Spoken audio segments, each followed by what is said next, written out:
gone for you? Well, I think overall in the tournament, the quality of teams in the 5-team bracket was amazing. I don't know what to expect. We play on an older division where we are, and actually the caliber is fairly average. And coming here, the standard was unreal. So the quality was good to see a lot of teams come here and try and play soccer, which I appreciate. For the boys, they came here. It was our first event playing in our own age, and you never know what to expect. And they came here and played a great Cosmos team yesterday morning, and they were a big-time class, and we found a way to win.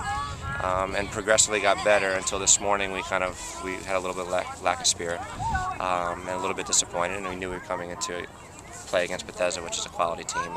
And the boys showed up and gave it all they had. And 4 games in 24 hours is a tough thing for anybody, but they stuck it out. So I was real proud of them. I have to say I was surprised at the level of technical quality and then the tactical awareness at this age. Yeah. Talk about how you develop that in your players. Well, we start, and I'm sure many of the clubs do similar things, but we start at 7, 8, 9, 10 years old, and our emphasis is purely on technical. And that has been our stress, and then as time goes on, we start to better understand the spacing and the tactics. But we're a believer in better technical players are going to be able to do what we ask tactically. So we will stress that until we're done with them. So it shows that all the clubs are doing the same thing, and it's a really good thing for the future, for sure, in this age group.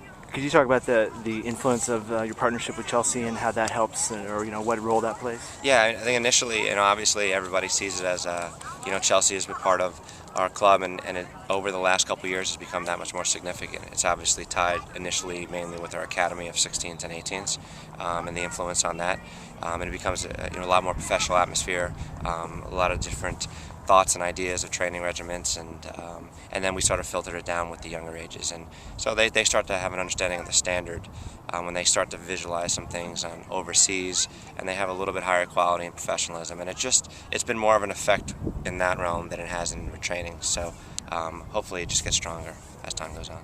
And what are your plans and outlook for the 2011 season coming up?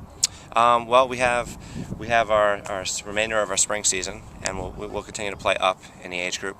This last couple of months is going to be an evaluation period to see where they're at, see what other kids are at in our club in the age group, and just kind of start to see who's progressing the furthest and give opportunity to those that maybe have stepped ahead of some of the kids that are on the team, and that filters down to our 4th team as well. So we're looking just to continue to develop and train, finish the year out, and then we'll go into our U13 year.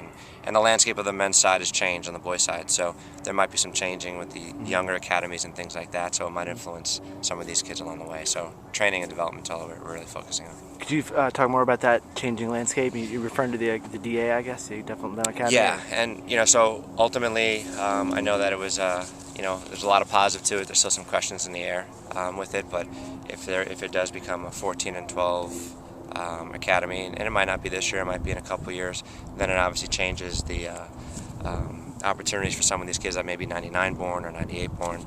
So we'll have to reevaluate everything. So when that final decision's made, then we'll restructure it a little bit. Right now, though, they're in their appropriate age, and if those things change, then we'll change.